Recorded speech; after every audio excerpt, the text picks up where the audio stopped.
മാതാപിതാക്കളെ മക്കള് പിടിച്ചു നിർത്തപ്പെടുന്ന രംഗമുണ്ട്. അവിടെ മഹ്ശറാവൻ സഭയാണ്. ജനങ്ങളുടെ നന്മതിന്മകൾ തൂക്കം ചെയ്യപ്പെടുന്ന അവസ്ഥയാണ്. നന്മതിന്മകൾ തൂക്കം ചെയ്തതിന്റെ ശേഷം ചിലരെ നരകത്തിലേക്ക് വിടും, ചിലരെ സ്വർഗത്തിലേക്ക് പറഞ്ഞേക്കും. ആ സമയത്ത് നരകം നിർബന്ധമായ മക്കൾ അല്ലാഹു റബ്ബുൽ ഇസ്സത്തിനോട് പറയും, പടച്ചവനെ, ഞങ്ങൾക്ക് നരകം സുനിശ്ചിതം തന്നെ. എന്നാലും അല്ലാഹ്, ഞങ്ങൾ ഇങ്ങനെ ആയി പോകാൻ, ഞങ്ങൾ നിസ്കാരമില്ലാത്തവരാകാൻ, ഞങ്ങൾ തലമറക്കാത്ത പെൺകുട്ടികളാകാൻ, ഞങ്ങൾ ഔറത്ത് മറക്കാതെ റോട്ടിലൂടെ ഞങ്ങളുടെ നാടുകളിലൂടെ ഇങ്ങനെ നടക്കാൻ, ഞങ്ങൾ കള്ളു കുടിക്കാൻ, ഞങ്ങൾ മദ്യപിക്കാൻ, മതോന്മത്തരാകാൻ, ലഹരിയുടെ വഴിയിലൂടെ ഞങ്ങൾ നടക്കാൻ, ഇതിനൊക്കെയും ആദ്യത്തെ കാരണക്കാർ ഞങ്ങളുടെ പിതാക്കന്മാരാണ്, മാതാക്കന്മാരാണ്.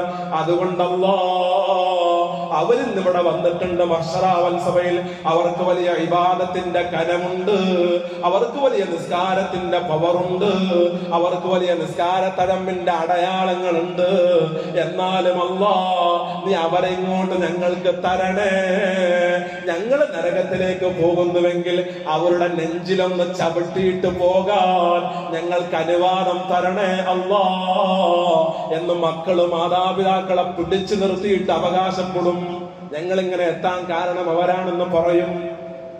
ഇവിടെയാണ് ഞാൻ ആമുഖത്തിൽ പറഞ്ഞു വച്ചത്, നമ്മുടെ പാരന്റിംഗ് സംവിധാനം, നമ്മൾ നമ്മുടെ മക്കളെ വളർത്തുന്ന രീതി, അമിതമായ വാത്സല്യത്തോടെ സ്നേഹത്തോടെ നമ്മൾ വാരിയെടുത്ത് ചുടുചുംബനങ്ങൾ അർപ്പിക്കുന്ന നമ്മുടെ പൊന്നോമന മക്കൾ നമ്മൾ മഹ്ശറയിൽ പിടിച്ചു നിർത്തുമോ?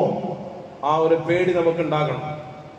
അവിടെയാണ് മഹാനായ ലുഖ്മാനുൽ ഹക്കീം റഹ്മത്തുള്ളാഹി അലൈഹിയുടെ ഉപദേശങ്ങൾ.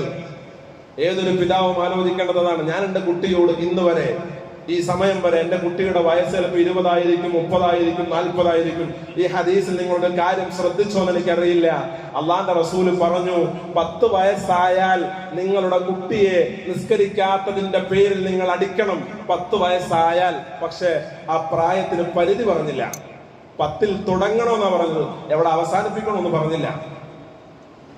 അതായത് 10 വയസ്സായ കുട്ടി നിസ്കരിച്ചില്ലെങ്കിലും അടിക്കണം, 15 വയസ്സായ കുട്ടി നിസ്കരിച്ചില്ലെങ്കിലും അടിക്കണം, 20 വയസ്സായ കുട്ടി നിസ്കരിച്ചില്ലെങ്കിലും അടിക്കണം.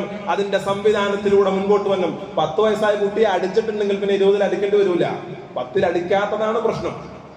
അപ്പൊ നമുക്ക് ചോദ്യം വരും, 30 വയസ്സായ കുട്ടിയൊക്കെ നിസ്കരിച്ചില്ലെങ്കിലോ അവിടെ നമ്മൾ പിടിച്ച് തല്ലാൻ പറ്റുമോ? കർക്കശമായൊരു വാക്കെങ്കിലും പറയാൻ നമുക്ക് പറ്റുന്നുണ്ടോ? എല്ലായിടത്തും തല്ലല് മാത്രമല്ല ശിക്ഷാ നടപടി.